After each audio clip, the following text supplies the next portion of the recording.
Bagaimana bisa? Ia bertanya.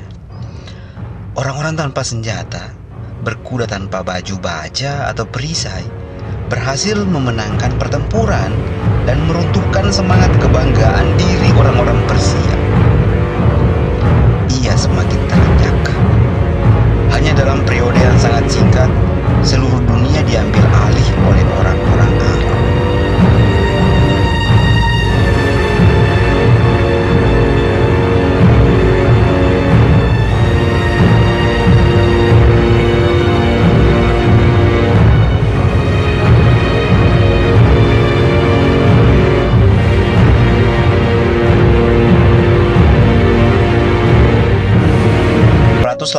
An, seorang pendeta bernama John Bar Penkaye sedang mengerjakan ringkasan tentang sejarah dunia di biaranya yang jauh terpencil di tepi sungai Tigris yang mengalir deras di pegunungan yang kini disebut Turki Tenggara.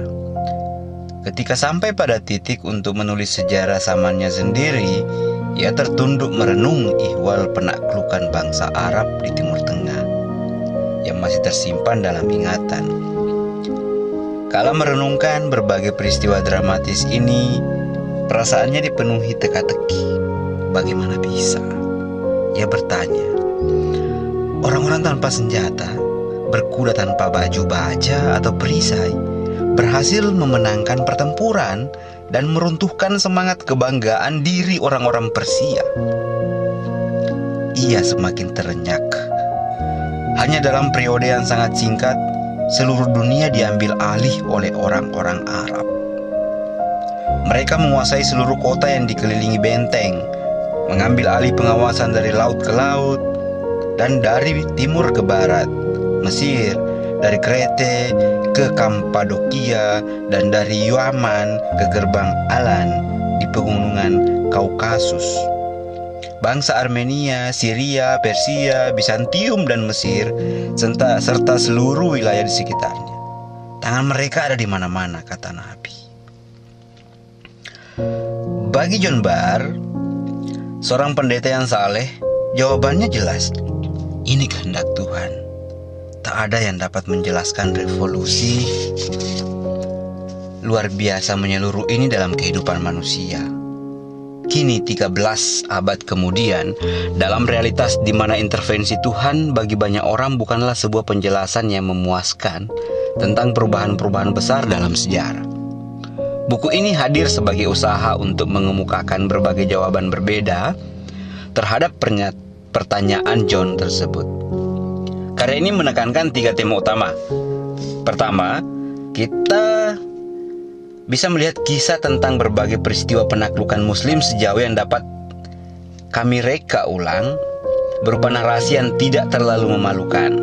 Ini adalah kisah tentang bagaimana sebuah kelompok kecil sepertinya tak dapat dipercaya bahwa suatu saat tentara Muslim Arab terdiri dari lebih dari 20.000 orang dan banyak lebih kecil daripada jumlah itu. Orang-orang yang bermotivasi tinggi dan mantap mampu menguasai jarak yang sangat jauh. Tema utama. Pertama, kisah tentang berbagai peristiwa penaklukan Muslim sejauh yang dapat kami reka ulang berupa narasi yang tidak terlalu memalukan. Ini adalah kisah tentang bagaimana sebuah kelompok kecil sepertinya tak dapat dipercaya bahwa saat itu tentara Muslim Arab terdiri dari lebih 20.000 orang dan banyak lebih kecil daripada jumlah itu. Orang-orang yang bermotivasi tinggi dan mantap mampu menguasai jarak yang sangat jauh, melintasi daratan terjal dan berliku, menaklukkan kekaisaran dan kerajaan besar, serta memerintah tanah air mereka. Ini adalah kisah tentang keteguhan dan keberanian, sekaligus kisah tentang pertengkaran dan perusakan. Saya harap karya ini akan benar adanya berdasarkan bukti sejarah, dapat memberikan sejumlah kesan perihal peristiwa menggemparkan itu. Kedua, tentang pendudukan bangsa Arab setelah penaklukan, di mana mereka hidup dan bagaimana mereka mengeksploitasi berbagai sumber daya yang telah jatuh ke tangan mereka. Hal ini pada gilirannya mencuatkan isu mengenai bagaimana bangsa Arab mampu mempertahankan identitas diri dan budaya mereka di antara masyarakat asing dan kerap kali saling bermusuhan, serta pada saat yang sama menciptakan lingkungan yang mendorong orang-orang yang ditaklukkan beralih memeluk Islam. Dan lebih dari itu, di Fertile Crescent, Mesir, dan Afrika Utara, mereka mengadopsi bahasa Arab sebagai bahasa ibu. Proses ini penting untuk memahami penciptaan dan pemeliharaan identitas Muslim Arab yang masih mendominasi banyak daratan yang ditaklukkan pada periode tersebut. Akhirnya, karya ini juga merupakan sebuah buku tentang ingatan dan penciptaan ingatan. Kami hampir tidak memiliki catatan atau deskripsi kontemporer yang sempurna ihwal penaklukan Muslim. Semua penjelasan yang diturunkan kepada kita telah melalui beberapa tahapan penyuntingan dan revisi, serta penambahan informasi baru dan kadang-kadang tidak tepat.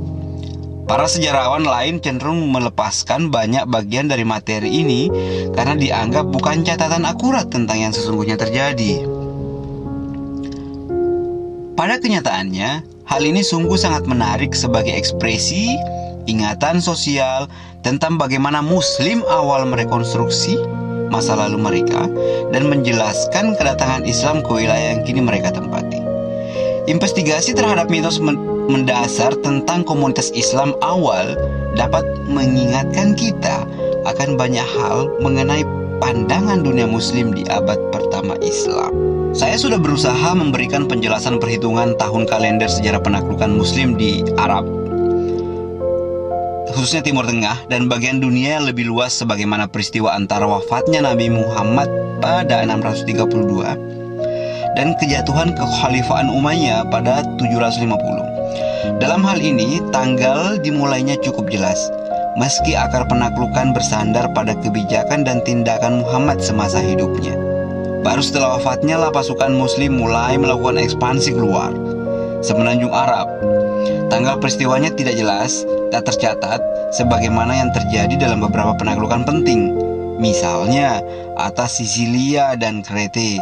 Tetapi dalam cakupan yang luas, perbatasan dunia Muslim seperti yang mereka bangun pada 750 sebagian besar tetap tak berubah sampai ekspansinya ke India sekitar tahun 1000. Penaklukan bangsa Arab memiliki dampak besar bagi sejarah umat manusia, dan tahun-tahun penuh kekacauan ini telah membentuk dunia yang kita huni sekarang. Tidak ada yang tak terelakkan oleh identitas Arab atau Islam di Timur Tengah. Pada 632, Islam hanya terbatas pada suku berbahasa Arab yang tinggal di Arab dan tepi padang pasir Syria dan Irak. Kebanyakan penduduk Syria saat itu masih berbahasa Yunani dan Aramaik. Kebanyakan mereka menetap di Irak, Persia atau Aramaik. Di Mesir, mereka berbahasa Yunani dan Koptik.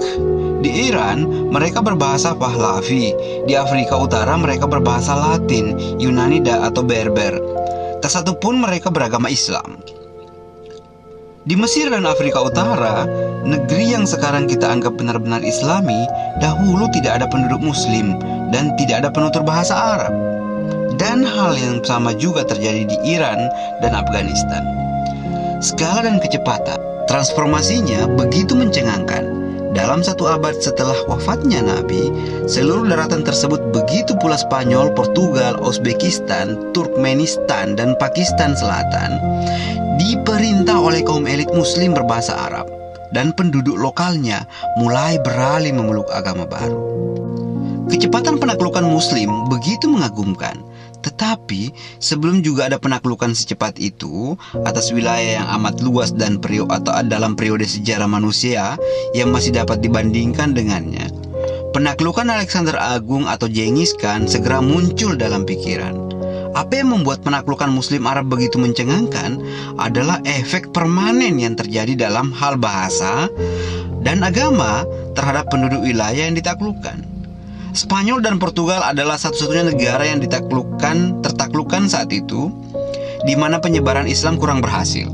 Sebaliknya, kita sekarang pikirkan tentang Mesir sebagai pusat utama budaya Arab dan Iran sebagai basis Islam militan. Jelas, sebuah perubahan cepat dan masih memerlukan penelitian sejarah.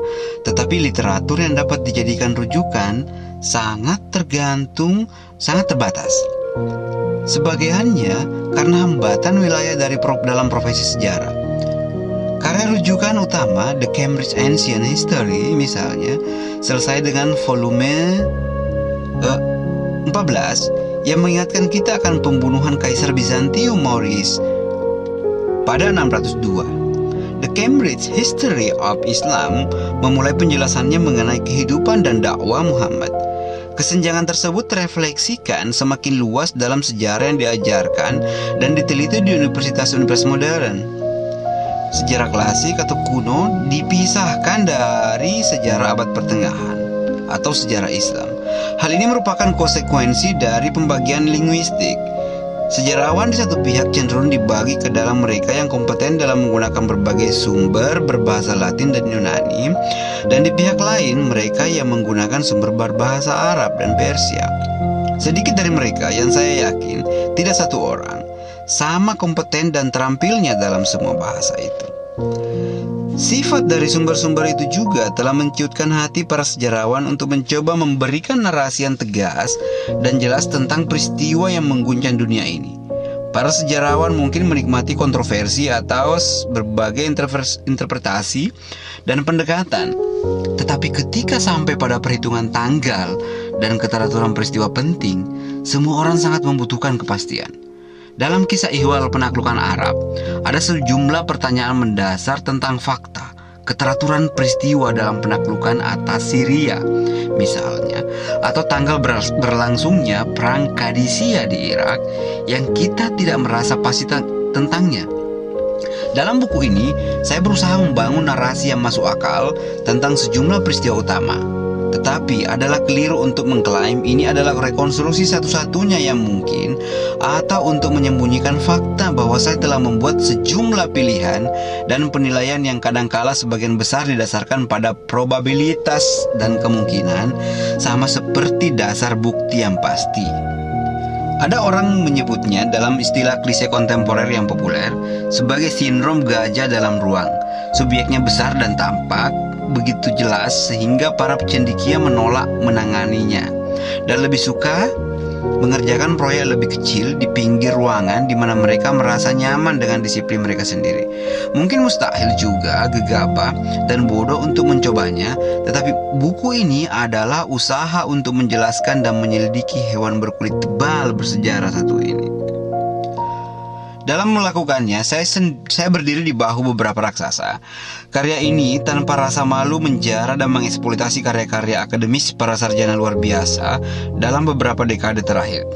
Dengan risiko menjadi terlalu selektif, saya memilih karya Fred Donner, The Early Islamic Conquest, Mike Moroni, Iraq After the Muslim Conquest, Walter Kaegi tentang sejarah militer, karya Dick Ballet tentang konversi ke dalam Islam, Robert Hoyland tentang pandangan kaum non-muslim pada awal Islam, dan Larry Conrad dan Case Robinson tentang historiografi.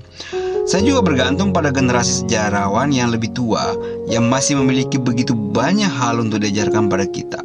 Hamilton Gibb tentang penaklukan Arab di Asia Tengah, Vasily Vladimirovich Bartol tentang Turkistan, Alfred Butler tentang penaklukan Arab di Mesir.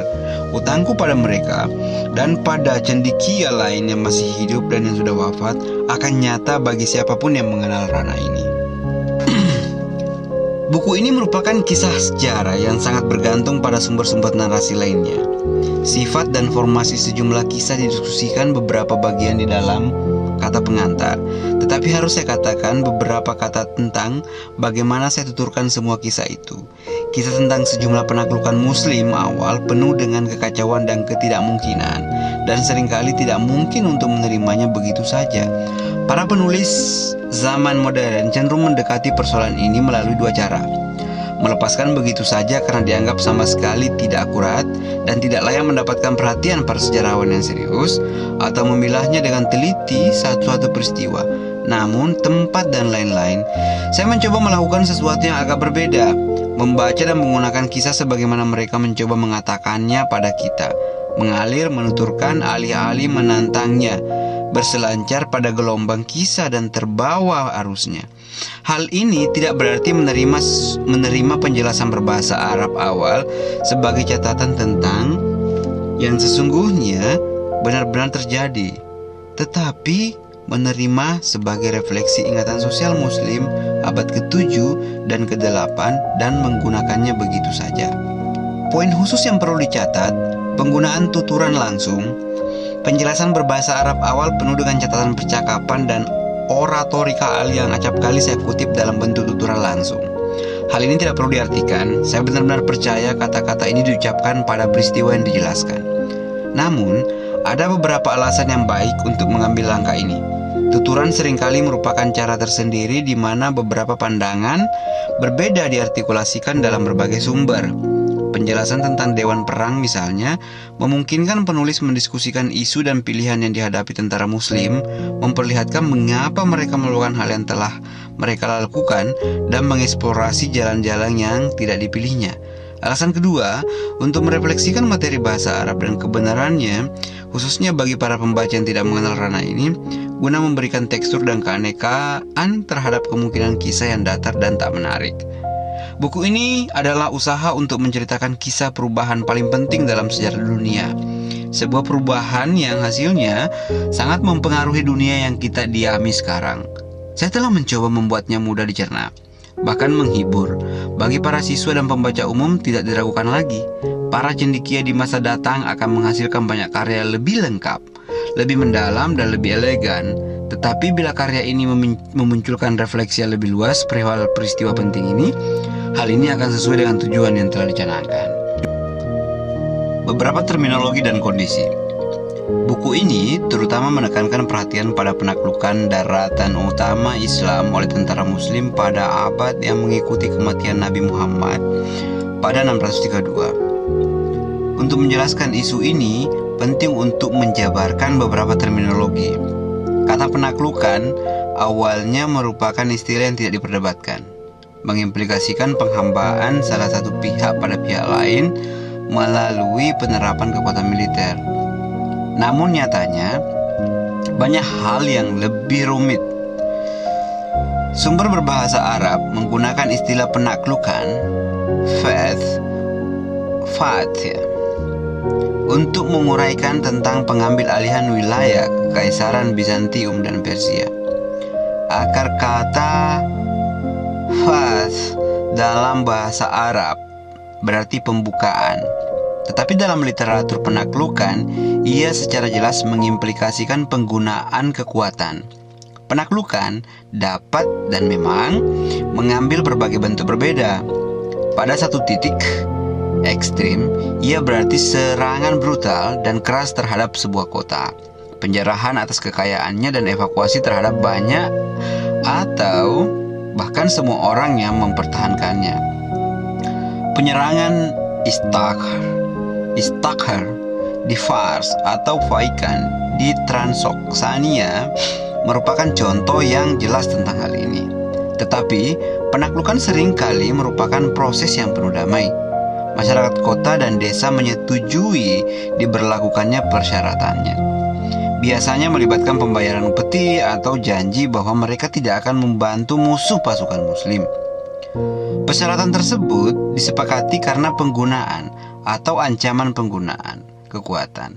Pada titik ekstrim yang lain, penaklukan dapat berupa hal yang kecil, seperti pengiriman sebuah pesan yang menerima penguasa. Banyak area pegunungan di Iran, Afrika Utara, dan Spanyol pastinya telah ditaklukkan tanpa seorang Arab pun pernah mengunjungi area itu sebelumnya. Tetap tunduk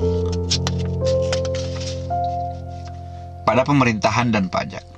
Penaklukan memiliki arti yang berbeda bagi orang-orang yang berbeda, di tempat berbeda dan waktu berbeda pula.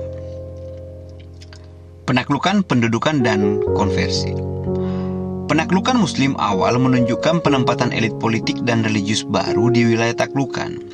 Penaklukan seringkali diikuti proses pendudukan di mana sejumlah orang Arab, banyak yang berlatar belakang nomad, membangun tempat tinggal permanen, seringkali di sejumlah kota baru yang dibangun secara khusus. Sementara penaklukan dan pendudukan dapat berlangsung secara cepat, dan di Timur Tengah, pusat sebagian besarnya selesai pada 650. Konversi masyarakat untuk memeluk Islam merupakan proses yang sangat panjang dan lambat. baru pada abad ke-10 dan awal abad ke-11, sebagian besar penduduk beralih memeluk Islam. Penaklukan dan pendudukan hanya memerlukan waktu 10 tahun. Konversi sebagian besar masyarakatnya membutuhkan waktu 300 tahun. Bangsa Arab dan Muslim. Secara sederhana, terminologi Arab hanya didefinisikan bagi mereka yang berbahasa Arab sebagai bahasa ibu. Pada 632, bangsa Arab mendiami semenanjung Arab serta padang pasir Syria dan sekitarnya. Namun, saat berlangsungnya penaklukan, semakin bertambah banyak orang yang berbahasa Arab dan banyak pula yang sebenarnya tidak memiliki darah Arab, tetapi menggunakan bahasa Arab sebagai bahasa aslinya. Pada beberapa area di mana asimilasi antara penakluk dan masyarakat yang ditaklukkan berlangsung sangat cepat. Perbedaan antara Arab dan non-Arab menjadi sangat samar pada akhir abad pertama Islam. Pada 632, hampir semua Muslim berbangsa Arab. Dan pada awal tahun-tahun penaklukan, kita dapat menggunakan terminologi Arab dan Muslim secara bergantian untuk menjelaskan pasukan penakluk. Namun, ketika kita memasuki akhir abad ke-7 dan awal abad ke-8, penggunaan terminologi tersebut dengan cara yang sama dapat menyesatkan. Bangsa Arab hanya membentuk sebagian tertentu saja tentara Muslim yang menaklukkan Afrika Utara, Spanyol, dan Asia Tengah. Yang menjadi batasan pendefinisian pasukan ini bukanlah atas dasar kearaban mereka. Bahkan bila para pemimpinnya adalah orang Arab dan bahasa pemerintahannya adalah bahasa Arab, tetapi identitas mereka adalah sebagai laskar Islam. Jadi, identitas religius telah menggantikan identitas etnik. Bila tidak semua Muslim adalah orang Arab, begitupun tidak semua orang Arab adalah Muslim. Sebelum datangnya Islam, sejumlah besar bangsa Arab telah beralih memeluk Kristen, khususnya di wilayah padang pasir Syria yang berbatasan dengan wilayah Bizantium. Sebagian mereka tetap mempertahankan keyakinan Kristennya setelah penaklukan, dan status mereka menjadi persoalan bagi para legislator Muslim abad ke-8. Haruskah mereka diperlakukan sebagai subjek dan wajib membayar pajak, atau haruskah mereka diperlakukan sebagai Muslim Arab? Dalam beberapa kasus, ada kompromi di mana mereka hanya membayar pajak sedekah, tetapi dalam jumlah 2 kali dari tarif rekan Muslim yang lain. Bangsa Romawi dan Bizantium. Para sejarawan terbiasa berbicara tentang kekaisaran Bizantium. Untuk menjelaskan kekaisaran Romawi Timur, ini adalah terminologi yang menyenangkan untuk merujuk pada kekaisaran Kristen yang berbicara dan menulis dalam bahasa Yunani dari abad ke-7 dan ke-8. Terminologi ini itu juga sepenuhnya tak terkait bahasa yang dipergunakan masyarakat zaman itu. Tak seorang pun pada masa itu atau di masa yang lain menjelaskan diri mereka sendiri dalam kehidupan normal sebagai orang Bizantin. Mereka sendiri tahu mereka adalah orang Romawi dan mereka menyebut diri mereka seperti itu. Walaupun mereka menggunakan terminologi bahasa Yunani, Romaio, juga untuk merujuk hal yang sama. Musuh Muslim mereka pun mengenal mereka sebagai Rum atau orang Romawi, dan terminologi ini seringkali diperluas untuk mencakup pula penduduk Latin Kristen di Afrika Utara dan Spanyol. Terlepas dari kekerasan yang dilakukan terhadap bahasa sumbernya, saya telah dengan segala keengganan menerima penggunaan ilmiah secara umum dan merujuk pada orang Bizantium dan kekaisaran Bizantium. Haraj dan Jizyah. Para penakluk Arab selalu menuntut pembayaran secara tunai dari masyarakat taklukan. Beberapa abad belakangan, para ahli hukum Islam membagi pajak masyarakat ini dalam 2 kategori, yakni haraj atau pajak tanah dan jizyah atau pajak umum, dibayar hanya oleh orang non-muslim. Namun, pada saat penaklukan, terminologi ini sangat samar dan jizyah digunakan untuk menjelaskan pajak atau upeti jenis apapun. Gereja Kristen. Pada masa penaklukan Muslim, ada 5 gereja atau sekte terutama di Timur Tengah, masing-masing mengklaim sebagai ortodoks. Di Afrika Utara dan Spanyol, gereja menggunakan bahasa Latin dan lebih mengarah ke Roma daripada ke Konstantinopel sebagai pemimpin dan otoritas doktrinalnya. Tidak ada pemisahan antara gereja ini dan Ortodoks Yunani yang datang kemudian. Tetapi ada budaya gerejawi yang berbeda. Ada pula gereja Ortodoks Yunani, Melkite, yang berarti kerajaan, yang didukung oleh pemerintah kerajaan di Konstantinopel. Gereja dikenal sebagai gereja Chalcedonia karena mengikuti doktrin tentang pribadi Kristus yang dibayangkan di Dewan Chalcedon pada 451, dan gereja Diofisit karena ia percaya pada dua sifat, kemanusiaan dan ketuhanan, dalam diri Kristus. Di dalam Kekaisaran Timur, perlawanan utama pada gereja yang mapan ini datang dari komunitas Jakobi monofisit di Syria dan Koptik monofisit di Mesir, yang semuanya percaya pada sifat tunggal dan tak terbagi dalam diri Kristus. Mereka dikenal sebagai orang-orang Jakobi di Syria setelah misioner Jakob Baradeus wafat 521, yang merupakan pendiri hierarki gerejawi monofisit yang terpisah. Gereja Nestorian yang didiami sesuai dengan nama pendirinya, Nestorius, wafat 451, yang pernah menjadi uskup agung Konstantinopel sebelum dibuang karena tindakan bid'ah menentang keduanya, monofisit dan diofisit. Pelecehan telah menyisihkan sebagian besar gereja Nestorian dari wilayah Bizantium, tetapi ia tetap berkembang di daratan Kekaisaran Persia, khususnya Irak, di mana penganut Nestorian merupakan mayoritas dari keseluruhan penduduknya. Akhirnya ada sekte monotelit yang didukung Kaisar Heraklius dan pemerintahannya. Ada kisah lawas orang-orang Skotlandia tentang orang asing yang mendekati sebuah kota kecil dan bertanya pada seorang penduduk setempat mengenai berapa jumlah gereja. Penduduk Skotlandia memiliki sekte berbeda yang hampir sama banyaknya dengan yang ada di Timur Tengah pada akhir masa klasik. Orang setempat itu menjawab, mestinya ada 2, tetapi kemudian kami memiliki kelompok lain sehingga kini menjadi 3. Secara esensial, inilah yang terjadi di masa pemerintahan Heraklius. Dalam usaha menjembatani kesenjangan yang merusak antara gereja monofisit dan diofisit tentang sifat inkarnasi, Heraklius dan penasihat teologinya mengemukakan formula kompromi yang halus yang disebut monotelitisme.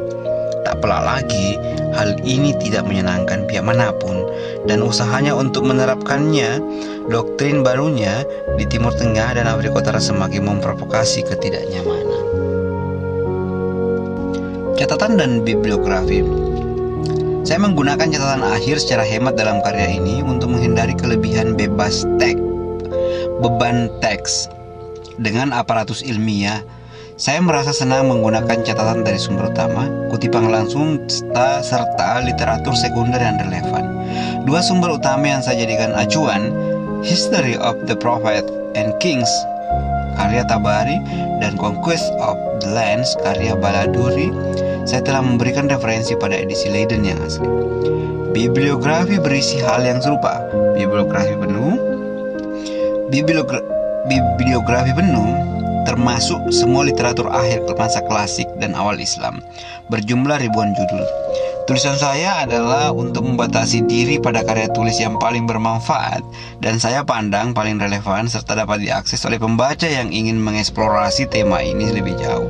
Mata uang. Kisah penaklukan memberikan penekanan yang besar pada pembagian uang dan pembayaran pajak.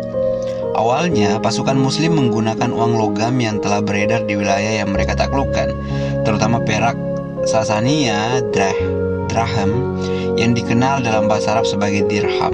Dirham adalah uang logam perak yang tipis, kurang lebih berdiameter 2 cm dan berat sekitar 3 gram.